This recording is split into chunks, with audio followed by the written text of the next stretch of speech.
Do you ever feel like you've hit this invisible wall that nobody else seems to see? They tell us to stay positive or try harder, but it's like they're speaking a different language. Some days, getting from the bed to the couch is the biggest challenge. And we're not talking about being lazy here. It's about living with a body and a mind that has its own rules now. And the hardest part is not the chronic pain or the fatigue. No, it's that feeling of being stuck. That feeling that our life used to have momentum, but now it doesn't. It feels like you're just waiting, waiting for a better day, waiting for a better treatment, waiting to feel like your old self again. But what if I told you that getting unstuck is not about trying harder? It's about making one specific shift in how you see yourself. So let's talk about why that stuck feeling is so heavy. It's not just in your head.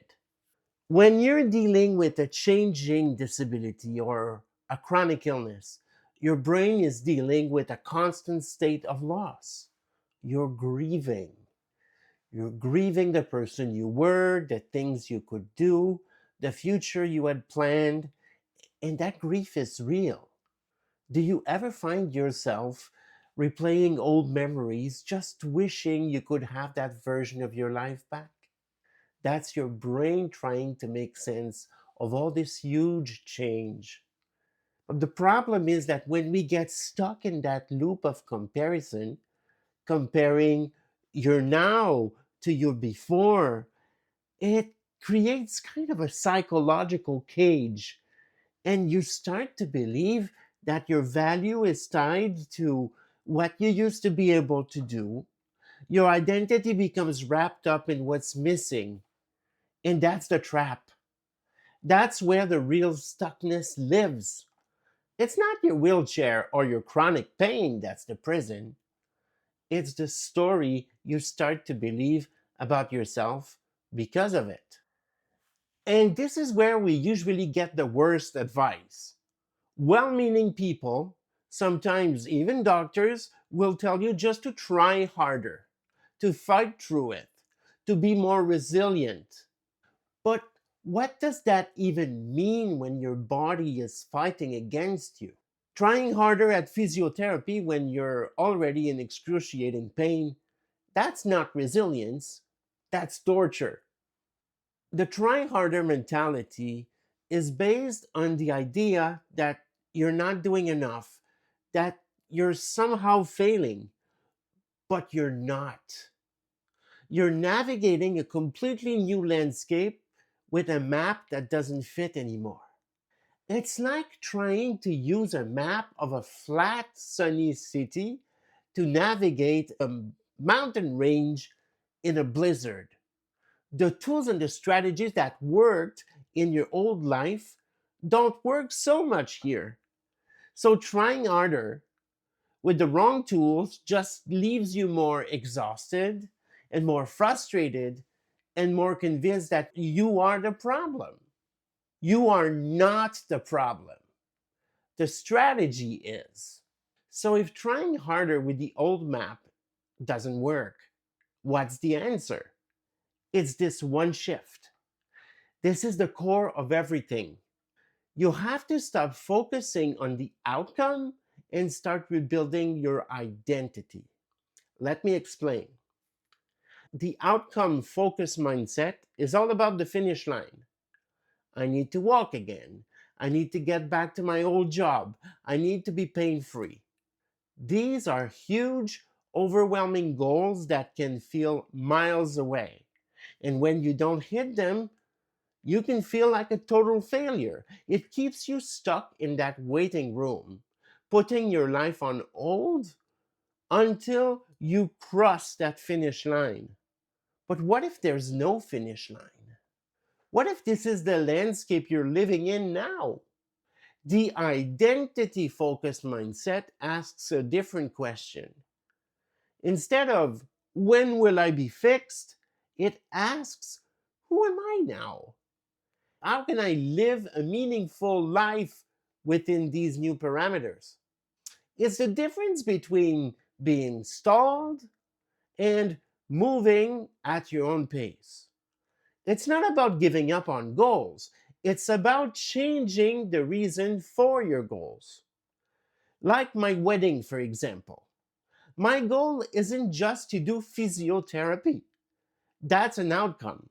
My identity goal is I'm someone who's actively preparing to fully enjoy my wedding day. The physiotherapy is just the tool that I'm using to live out my identity. Or winter. The outcome focused view says, I can't go out until the ice is gone. But the identity focused view says, I'm someone who values connection. So I will find a new strategy, asking for a friend for help. I'm going to make it happen. This shift is tiny but massive.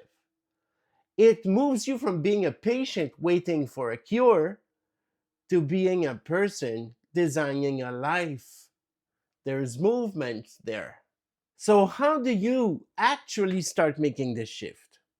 It begins with the story you tell yourself, especially in those quiet moments. Do you ever catch yourself thinking, I can't do that anymore? Or, I'm not the person I used to be? That's the old narrative running on a loop. Rewriting it doesn't mean slapping a fake positive thought on top. It means finding a more accurate and a more compassionate truth.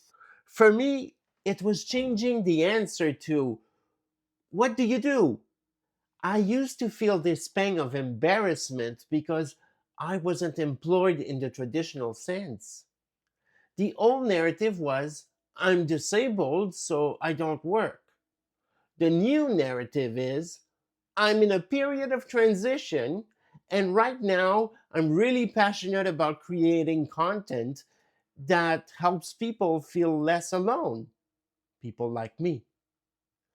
It's not a lie, it's just choosing to lead with what's alive in me now and not what's missing. It's about catching that automatic thought and gently questioning it. Instead of, I can't go out this winter, the new narrative is, going out in the winter requires a different strategy. And it's okay for me to ask for help to make it happen, even if my friends have to help me in and out of the car. This isn't about positive thinking, it's about strategic thinking. It's giving yourself permission to have a new script. And that new script, it's built with tiny, almost invisible actions. I call them micro momentum. When you're stalled, the idea of a big goal can be paralyzing, but a micro purpose, that you can do.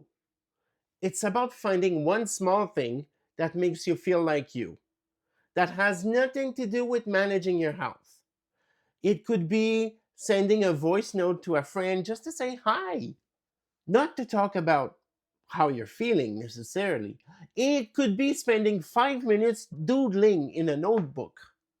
For me, it's my wedding. My physiotherapy exercises are grueling and progress is slow. But if my goal was only walk better, then it would be easy for me to get discouraged on days that I feel no different. But my micro purpose is being able to move more freely at my wedding. So on a hard day, I'm not just doing exercises, I'm taking a small, tangible step towards maybe dancing with my partner and my friends. That's micro momentum. It's not about the distance you travel, but it's about confirming and feeling that you're still the one in the driver's seat. That even if you're moving at a crawl, these tiny wins, they build up and they prove your brain that you are not your diagnosis. You are a person who draws, who connect, who plans for joys, and who will be proud of what they can accomplish and surprised. But I know there's a fear that comes with this. What if embracing this new self feels like you're giving up on the old one? What if it feels like you're admitting defeat? I struggled about that a lot. It felt like I stopped fighting to get my old life back, and I was letting that version of me die. But that's not what it is. This isn't a funeral for your past self, it's a graduation. You're integrating everything you learned from that person into who you're becoming now.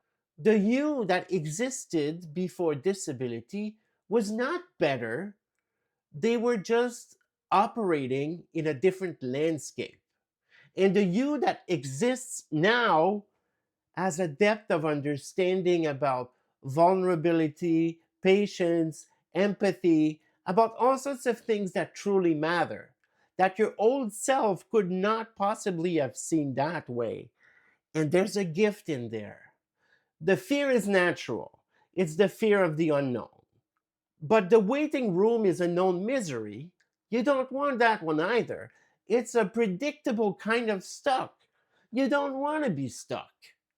Stepping out of it is scary because it's new territory, but the alternative, which is staying stalled indefinitely, is a lot more frightening.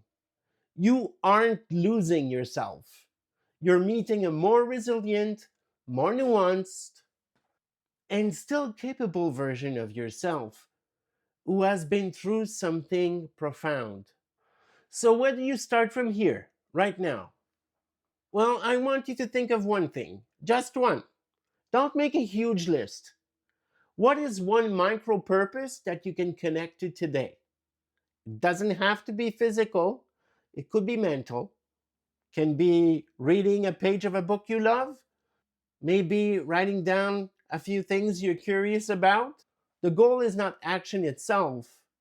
The goal is to feel that tiny spark of power that you have, and to remember that you're more than a collection of your symptoms.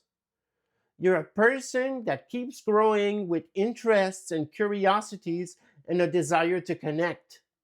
So, your homework is to try that one thing. And I want you to come back to this video and leave a comment about what you did. It can be as simple as listened to a few new songs and I love them. I read every single comment, and we are a community here, not just an audience. We're all figuring this out together at our own pace. Friend, your life has not stopped. It just changed direction for a while, but you're still in the driver's seat. Are you looking for a community of like minded individuals who just support each other? Take a look at the description of the video and join us on School. It's free. And if you're interested in one on one coaching with me, you can find information about my website. Until next time, I'm looking forward to it.